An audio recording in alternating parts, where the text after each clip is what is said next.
Hello everyone, welcome to all rounder siblings. Last lecture में हमने ICSE board class 8 geography का chapter number 5 complete कर लिया था, डिजास्टर्स। आज हम करेंगे chapter number 6, study of continents Asia. ठीक है, स्टार्टिंग के 4 चैप्टर्स हम बाद में कंप्लीट करेंगे। पहले हमने चैप्टर 5 से स्टार्ट किया है क्योंकि बहुत सारे बच्चे कमेंट्स आ रहे थे कि मैम एग्जाम्स आ रहे हैं तो चैप्टर नंबर 5 से स्टार्ट करवा दीजिए। तो डिजास्टर्स चैप्टर हमारा कंप्लीट हो चुका है। आई होप आप सभी को वो अच्छे से समझ में आ गया है। कुछ डाउट है तो आप हमसे कमेंट सेक्शन में पूछ सकते हैं। अब हम इस चैप्टर में हम एशिया कॉन्टिनेंट के बारे में पढ़ेंगे। थोड़ा सा हमने 7th क्लास में भी पढ़ा था, इसमें हम थोड़ा सा और एक्स्ट्रा पढ़ने वाले हैं उसके आगे का। तो हम स्टार्ट करते हैं चैप्टर को। वीडियो को लाइक कर दीजिए जल्दी से और शेयर कर दीजिए और चैनल को सब्सक्राइब करना ना भूलें। साथ ही कमेंट करके जरूर बताइएगा वीडियो आपको कैसा लगा। फैक्ट्स एंड फिगर्स देख लेते हैं हम इस चैप्टर में थोड़ा सा। यहाँ के मेजर माउंटेन्स कौन से हैं एशिया के? हिमालयाज, काराकोरम, कुनलुन, तियानशान, हिंदू कुश, ये यहाँ के मेजर माउंटेन्स हैं। यहाँ का हाईएस्ट पीक कौन सा है? माउंट एवरेस्ट, जिसकी हाइट है 8848 मीटर्स। लोएस्ट पॉइंट कौन सा है? यहाँ का डेड सी, जो 400 मीटर बिलो सी लेवल से नीचे है 400 मीटर्स। इसके बाद आती हैं आपकी मेजर रिवर्स। मेजर रिवर्स कौन कौन सी है यहाँ की? यांगसे, लॉन्गेस्ट रिवर है ह्युआंगी, ओब, येनिसे, लेना, Indus, Ganga, Brahmaputra, Mekong, Tigris and Euphrates, यहाँ की ये मेजर रिवर्स हैं। मेजर लेक्स कौन से हैं यहाँ के? बैकाल, डीपेस्ट है पूरे वर्ल्ड का। ठीक है, डीपेस्ट वर्ल्ड में डीपेस्ट लेक कौन सा है? Lake Baikal. और एक है एरल सी मेजर लेक्स में। चीफ क्रॉप्स कौन सी हैं यहाँ की? Rice, wheat, millets, pulses, cotton, jute, sugar cane, tea, coffee, rubber, oil seeds, fruits. Chief minerals and fuels: iron ore, tin, mica, manganese, bauxite, uranium, nickel, gold, lead, zinc, copper, coal, petroleum, natural gas यहाँ के chief minerals और fuels हैं। और chief cities कौन सी हैं यहाँ की? Tokyo, Beijing, Hong Kong, Shanghai, Singapore, Seoul, Bangkok, new Delhi, Mumbai, Jakarta, Kuala Lumpur, Dubai, Karachi and Dhaka. तो ये हमने यहाँ के कुछ फैक्ट्स एंड फिगर्स देख लिए हैं। ये बहुत इंपॉर्टेंट टेबल होती है जो हर चैप्टर के, कॉन्टिनेंट्स वाले चैप्टर के स्टार्टिंग में दी हुई होती है। यहाँ की ये मेजर्स के बारे में बता दिया है, जो यहाँ की मेन आपके क्रॉप्स, रिवर्स, लेक्स, मिनरल्स हैं, सिटीज़ हैं, ये सब आपको यहाँ पर बता दिए हैं। तो आगे का चैप्टर हम कंटिन्यू करते हैं। Asia, the world's largest continent, covers about 30% of the world's land area. Asia आपका वर्ल्ड का लार्जेस्ट कॉन्टिनेंट है, जो पूरे वर्ल्ड के जितना भी लैंड एरिया है उसका 30% जो है वो आपका एशिया कवर करता है। This vast continent has the great diversity in terms of physical features, climate, vegetation, wild life and people. ये जो इतना बड़ा कॉन्टिनेंट है इसमें बहुत सारी अलग अलग डाइवर्सिटी है। डाइवर्सिटी मीन्स फिजिकल फीचर्स इसके अलग अलग जगह पर अलग अलग हैं, क्लाइमेट अलग है, वेजिटेशन, वाइल्ड लाइफ और यहाँ के लोग भी डाइवर्स करते हैं, यानी कि डिफरेंट है। Asia has the highest mountain peak in the world. Asia में हाईएस्ट माउंटेन पीक है वर्ल्ड में, ठीक है, जो है आपका Mount Everest, as well as the lowest place on the earth's land surface. और साथ ही हाईएस्ट माउंटेन पीक तो है ही वर्ल्ड में, साथ में अर्थ का जो लैंड सरफेस है उसका लोएस्ट पॉइंट कौन सा है? यहाँ पर डेड सी। यहाँ पर ये भी जो आपको हाईलाइटेड सेंटेंसेस दिख रहे हैं यहाँ इस चैप्टर के इंपॉर्टेंट पॉइंट्स हैं, ठीक है, ध्यान से पढ़िएगा। The frozen tundra, dense forest, rain forest and extensive deserts are part of Asia's varied landscape. यहाँ का जो फ्रोजन तुंद्रा, ठीक है, डेंस रेन फॉरेस्ट हैं और जो एक्सटेंसिव इतने वास्ट डेजर्ट्स हैं वो एशिया के वेरीड लैंडस्केप के पार्ट्स हैं।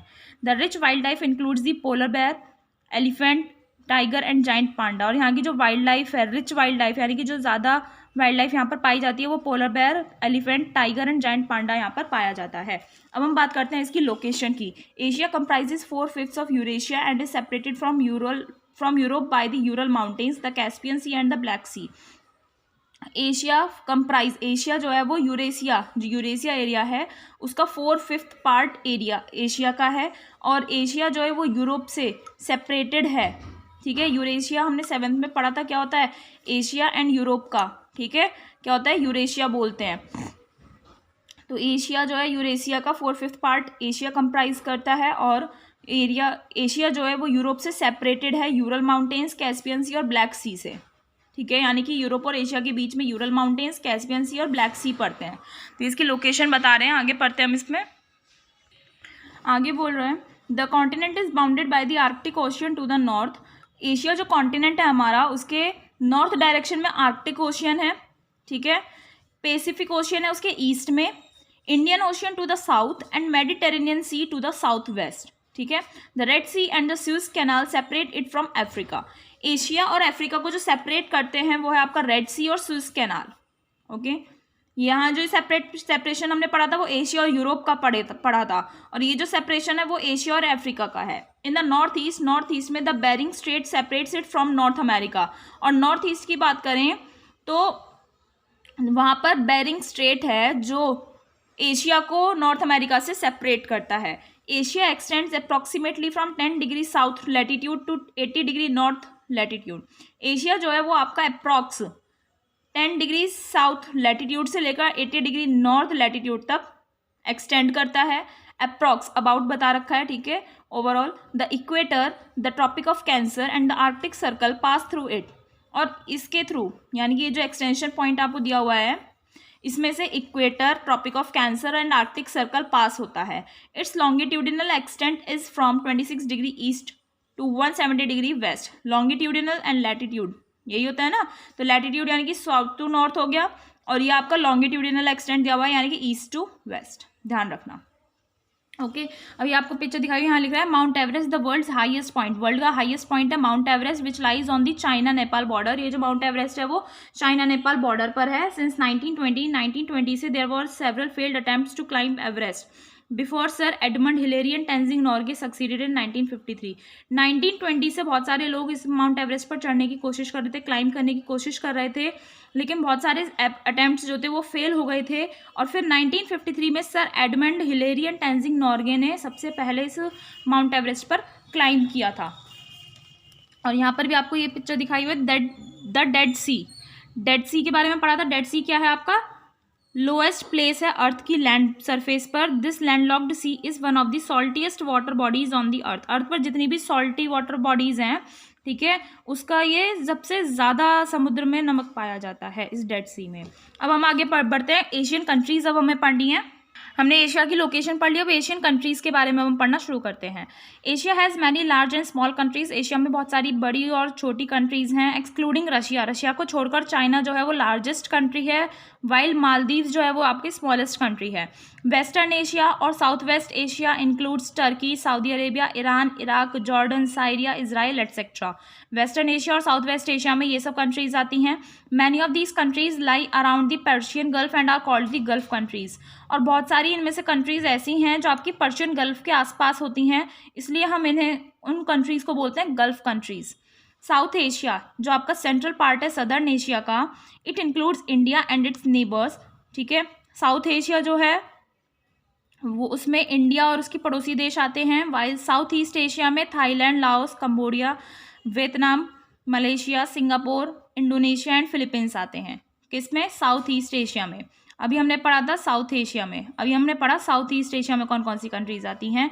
ईस्ट एशिया में आती हैं आपकी China, north and south Korea, Japan and Taiwan. Central Asia में आते हैं कजाकिस्तान और कुछ अदर फॉर्मर सोवियत रिपब्लिक्स, ठीक है। North Asia consist of, north Asia में आ गए आपके साइबेरिया और एशियाटिक रशिया, ठीक है। The rest of Russia lies in Europe. और जो बाकी का रशिया है वो आपका यूरोप में आता है, ठीक है। रशिया दोनों में आता है, यानी कि एशिया आपका एशिया में भी और यूरोप में भी। Turkey, Georgia, Azerbaijan and Kazakhstan are also shared with Europe. Europe के आसपास Turkey, Georgia, Azerbaijan and Kazakhstan भी आते हैं। And Armenia through located entirely in Asia. Armenia भी आपका पूरा एशिया में ही है, बट इसे भी हम यूरोपियन कंट्री ही मानते हैं। कौन सी कंट्री को? अर्मेनिया कंट्री को। सो अर्मेनिया को भी हम यूरोपियन कंट्री की तरह ही काउंट करते हैं। अब हम पढ़ते हैं लैंड के बारे में। The entire continent of Asia can be divided into 5 main physical units as follows. जो पूरा कॉन्टिनेंट है एशिया, उसके लैंड को हम 5 मेन फिजिकल यूनिट्स में डिवाइड कर सकते हैं। और वो फिजिकल यूनिट्स हैं आपकी northern lowland, central zone of mountains, plateaus of south, fertile alluvial plains, island groups of eastern and south eastern Asia. अब हम इन्हीं 5 फिजिकल यूनिट्स के बारे में यहाँ पर पढ़ेंगे।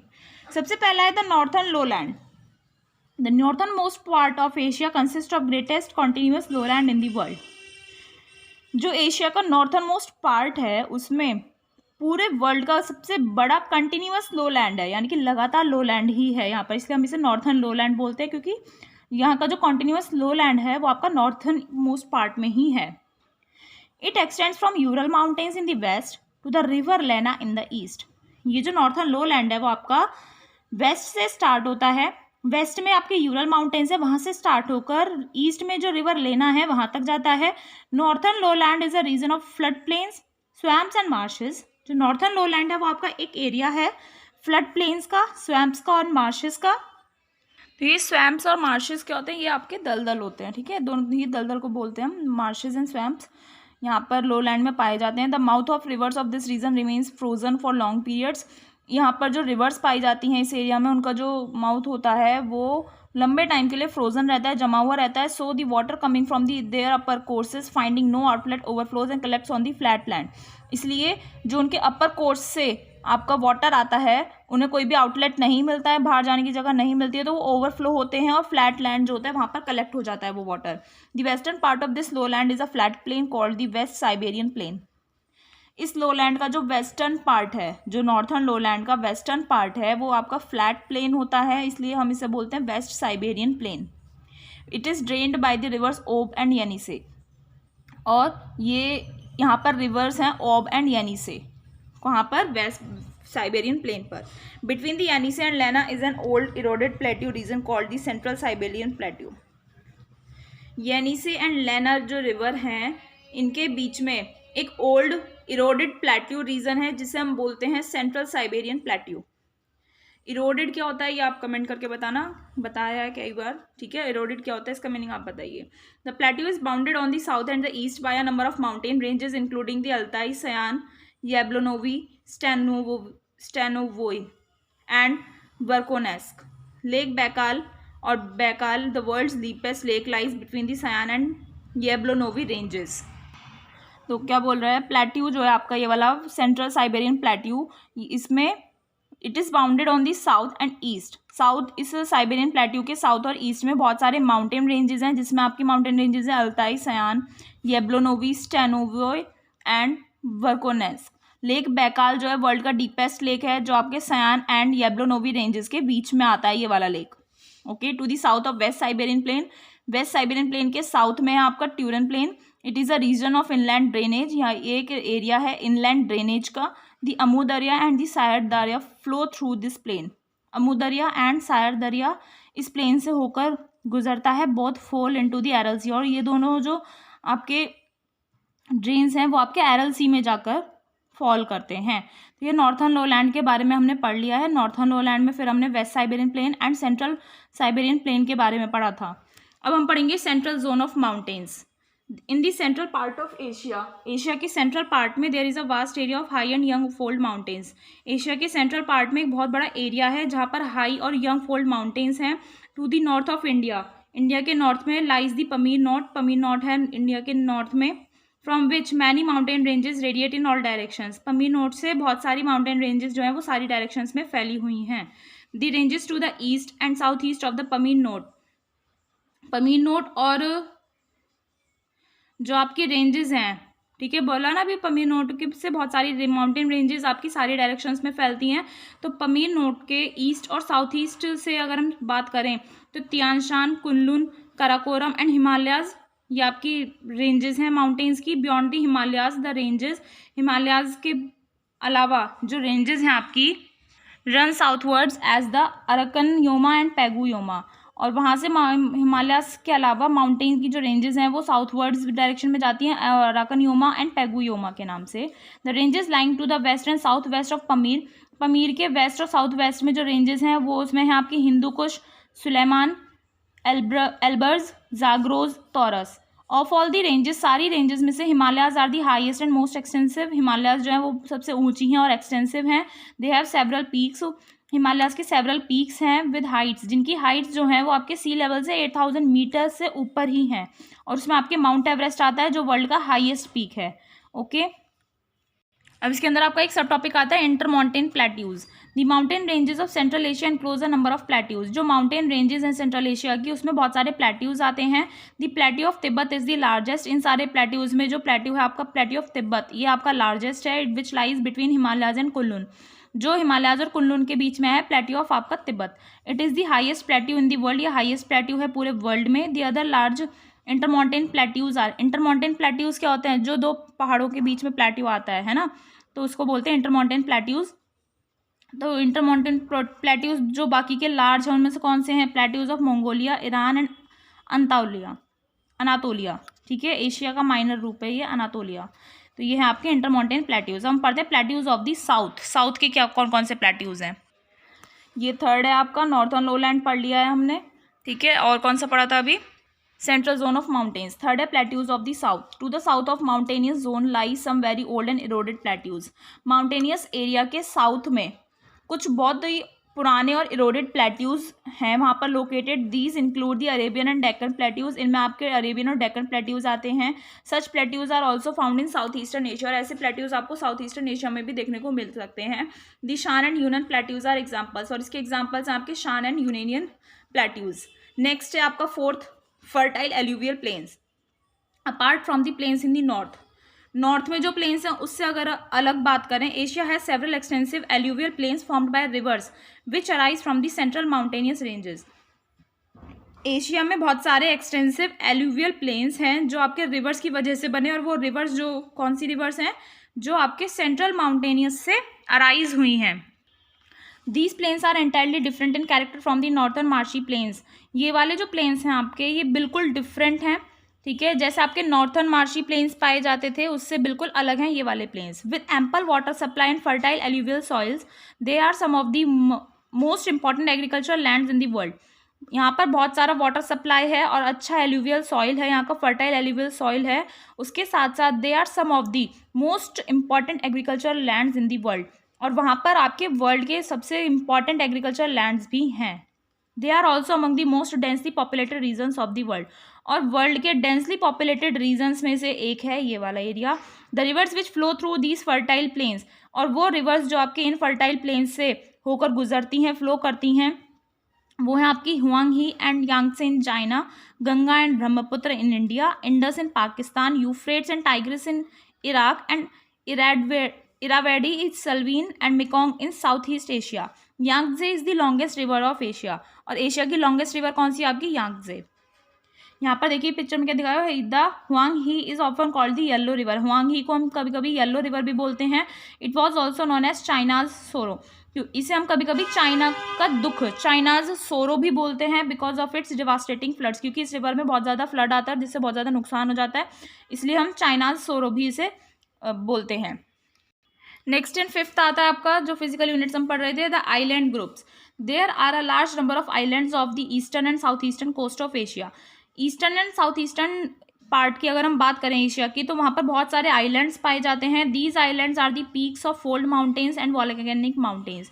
ये जो आइलैंड्स हैं ये फोल्ड एंड वॉल्केनिक माउंटेन्स के पीक पॉइंट्स हैं। So they are often rocked by earthquakes and volcanic activity. इसलिए कभी कभी वहाँ पर अर्थक्वेक्स और वॉल्केनिक एक्टिविटी होती रहती हैं आइलैंड ग्रुप्स पर। Most of them are in the Pacific Ocean. उनमें से जो मोस्ट ऑफ आपके आइलैंड्स हैं वो आपके पैसिफिक ओशियन में हैं और पार्ट है रिंग ऑफ फायर के। रिंग ऑफ फायर क्या है? It is a chain of volcano surrounding the Pacific ocean. Pacific ocean के आसपास जितनी भी एक चेन होती है वॉल्केनोस की, उसे हम बोलते हैं रिंग ऑफ फायर।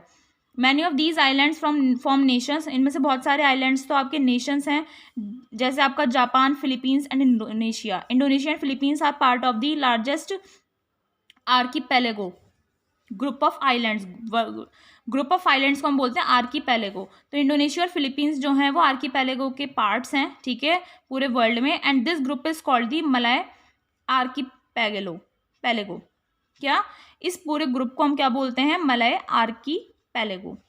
ये हमने पूरा फिजिकल यूनिट्स के बारे में पढ़ लिया। हम पढ़ते हैं यहाँ का क्लाइमेट कैसा होता है एशिया का। The climate of Asia is influenced by several factors including its vast latitudinal and longitudinal extents and the presence of high mountains। क्या बोल रहा है? एशिया का जो क्लाइमेट है वो उस पर बहुत ज़्यादा प्रभाव पड़ता है, बहुत ज़्यादा फैक्टर्स हैं जिससे डिपेंड करता है कि वहाँ का क्लाइमेट कैसा होगा। और उसमें आपका लैटिट्यूडिनल एंड लॉन्गिट्यूडिनल एक्सटेंट जो हमने एशिया का भी पढ़ा था वो इंक्लूड होता है। And the presence of high mountains. और यहाँ पर जो हाई माउंटेन्स हैं इन सभी फैक्टर्स की वजह से इसका टेम्परेचर वेरी करता रहता है। बहुत सारे फैक्टर्स हैं जिसका प्रभाव पड़ता है एशिया के क्लाइमेट पर। The continent's vast east to west extent keeps a large part of the interior away from the moderating influence of the seize.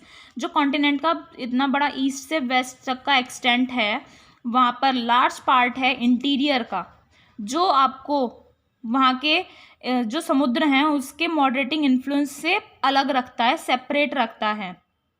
So continental climate characterized by a high annual range of temperature prevails over much of Asia. तो क्या बोल रहा है, continental जो climate है, पूरे continent का जो क्लाइमेट है उसमें हाई एनुअल रेंज पाया जाता है टेम्परेचर का, ठीक है, पूरे साल में, यानी कि हाई टेम्परेचर रहता है पूरे एशिया में। The mountains in central and eastern Asia restrict the influence of the Indian and Pacific oceans from reaching the interior of the continent.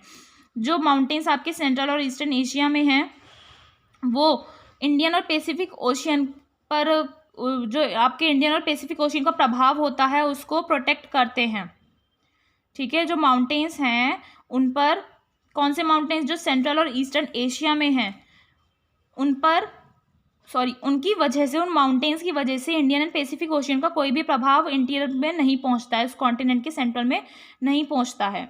On the other hand, दूसरी तरफ बात करें तो कोल्ड आर्कटिक विंड्स, जो cold Arctic winds हैं they blow unchecked into the centre of the continent. और वो जो कोल्ड ठंडी आर्कटिक विंड्स चलती हैं उसकी वजह से सेंटर ऑफ कॉन्टिनेंट में, कॉन्टिनेंट का जो सेंटर है वहाँ पर बहुत प्रभाव पड़ता है। The great latitudinal extent of the continent gives rise to climates ranging from the equatorial type to the tundra type. और जो यहाँ का इतना बड़ा लैटिट्यूडिनल एक्सटेंट है कॉन्टिनेंट का, उसकी वजह से क्लाइमेट रेंजेस होता रहता है, वेरी होता रहता है, इक्वेटोरियल टाइप से लेकर टुंड्रा टाइप तक वो वेरी होता रहता है। The rainfall in southern and eastern Asia is largely controlled by monsoon winds. जो रेनफॉल की अगर हम यहाँ की बात करें, साउथर्न और ईस्टर्न एशिया का जो रेनफॉल है वो लार्जली कंट्रोल किया जाता है मॉनसून विंड्स के द्वारा। These winds are caused by the development of high pressure and low pressure areas due to the unequal heating and cooling of land and water. Monsoon winds जो होती हैं वो कैसे होती हैं, जब हाई प्रेशर और लो प्रेशर एरियाज में डेवलपमेंट होता है, किसकी वजह से, क्योंकि लैंड और वाटर की अनइक्वल हीटिंग हो रही है तो मॉनसून विंड्स चलती हैं। तो क्या होता है, they reverse their directions with seasons. तो जैसे जैसे मौसम बदलता है तो उनकी डायरेक्शन भी चेंज होती रहती है, रिवर्स होती रहती है। The word monsoon has been derived from the Arabic word mausam. Monsoon word जो है वो अरेबिक वर्ड है आपका मौसम, उससे अराइव हुआ है, विच मीन्स सीजन, जिसका मीनिंग होता है season. Asia also gets rainfall from cyclonic winds. Asia में जो रेनफॉल है वो आपका साइक्लोनिक विंड से भी आता है। अभी हमने मॉनसून विंड्स पढ़ा था, एक ये है आपका साइक्लोनिक विंड्स, ठीक है। एशिया में विंड्स दोनों से आता है, मॉनसून विंड से भी और साइक्लोनिक विंड से भी। साइक्लोनिक विंड्स क्या है, these are irregular winds of short duration. Cyclone की वजह से आता है और ये इरेगुलर विंड्स होती हैं, शॉर्ट ड्यूरेशन के लिए होती हैं, ये शॉर्ट टाइम के लिए होती हैं, ये वाली cyclonic winds. They are caused by pressure systems known as cyclones and anti cyclones. और ये जो आपकी साइक्लोनिक विंड्स हैं ये प्रेशर सिस्टम की वजह से होती हैं, और उन प्रेशर सिस्टम को बोलते हैं हम साइक्लोन्स एंड एंटी साइक्लोन्स। दो तरह के ये प्रेशर्स होते हैं। इन अ साइक्लोन, साइक्लोन में क्या होता है, strong winds blow in a spiral towards the low pressure area at the centre. Cyclone में क्या होता है, नॉर्मल जो साइक्लोन होता है अगर, तो उसमें स्ट्रॉन्ग विंड्स जो हैं वो आपके स्पाइरल में घूमती हैं, ऐसे स्पाइरल में towards low pressure area at the centre. Spiral में तो ब्लो करती हैं और सेंटर में करती हैं जहाँ पर लो प्रेशर एरिया होता है, वहाँ पर स्ट्रॉन्ग विंड्स आपकी स्पाइरल में ब्लो करती हैं। In the northern hemisphere winds, northern hemisphere winds की बात करें, नॉर्थर्न हेमिस्फेयर में winds blow in the, winds जो ब्लो करती हैं वो एंटी क्लॉकवाइज डायरेक्शन में करती हैं around the centre of cyclone, cyclone के सेंटर में। ये नॉर्थर्न हेमिस्फेयर की बात हुई। साउथर्न हेमिस्फेयर में क्या होता है, वो आपकी क्लॉकवाइज डायरेक्शन में ब्लो करती हैं winds. Cyclones bring heavy rains and cause damage to places over which they pass. Cyclones जो है वो हैवी रेन्स लाते हैं अपने साथ, बहुत ज़्यादा भारी बारिश होती है और डैमेज होता है जिस उस एरिया में डैमेज होता है जहाँ से वो साइक्लोन पास करता है। In an anti cyclone, anti cyclone की बात करें, gentle winds blow in a spiral away from the higher pressure area at the centre and towards the surrounding low pressure areas. Anti cyclone में आपका क्या होता है, हाई जो gentle winds चलती हैं, यानी कि नॉर्मल विंड्स चलती हैं, स्पाइरल में चलती हैं, और वो हाई प्रेशर एरिया जो आपका सेंटर में है उससे दूर जाती हैं, और किसकी तरफ जाती हैं, जो आसपास का लो प्रेशर एरिया होता है वहाँ पर जाती हैं। नॉर्थर्न हेमिस्फेयर में विंड जो है वो आपकी क्लॉकवाइज स्पाइरल में ब्लो करती है, जबकि साउथर्न हेमिस्फेयर में it blows in anti clockwise spiral. Anti cyclones bring stable weather and clear skies. Anti cyclones की वजह से स्टेबल वेदर होता है, मौसम आपका स्टेबल हो जाता है और साफ आसमान आपको देखने को मिलता है। तो ये होता है आपका साइक्लोनिक विंड्स, दो सिस्टम की वजह से होता है, cyclones and anti cyclones. I hope आपको समझ में आ गया है। देखिए आपको यहाँ पर साइक्लोन्स एंड एंटी साइक्लोन्स दिखाया हुआ है, cyclones and anti cyclones in the northern hemisphere, ठीक है। Cyclones and anti cyclones are shown by isobars, इन्हें हम आइसोबार्स के थ्रू शो करते हैं। आइसोबार्स क्या होते हैं? They are lines drawn on a map, map पर एक लाइंस बनाई जाती हैं ताकि जिनका उन जगहों को ज्वाइन किया जा सके जिनका इक्वल एटमॉस्फेरिक प्रेशर है। वर्ड हाई और low written at the centre of a system indicates the pressure at its centre, ठीक है। ये लो और हाई लिख रहा है, तो लो बता रहा है कि उसके सेंटर में लो प्रेशर है और यहाँ पर बता रहा है कि हाई प्रेशर है। तो साइक्लोनिक एंड एंटी साइक्लोन, देख रहे हो ना ये डायरेक्शन, ये अंदर की तरफ आ रहा है और ये बाहर की तरफ ऐसे जा रहा है, समझ रहे हो। तो एंटी साइक्लोन की वजह से स्टेबल वेदर आता है और क्लियर स्काई देखने को मिलता है आपको, और साइक्लोन से क्या होता है? आपका नुकसान पहुंचता है। अब हम मिलेंगे नेक्स्ट लेक्चर में, जिसमें हम पढ़ेंगे winter season, summer season and we will continue our chapter. तो मिलते हैं नेक्स्ट वीडियो में नेक्स्ट लेक्चर के साथ। हमारे साथ जुड़े रहिए, सपोर्ट करते रहिए, और एग्जाम्स की प्रिपरेशन कैसी चल रही है ये भी ज़रूर कमेंट करके बताइएगा। मिलते हैं नेक्स्ट वीडियो में नेक्स्ट लेक्चर के साथ। Thank you.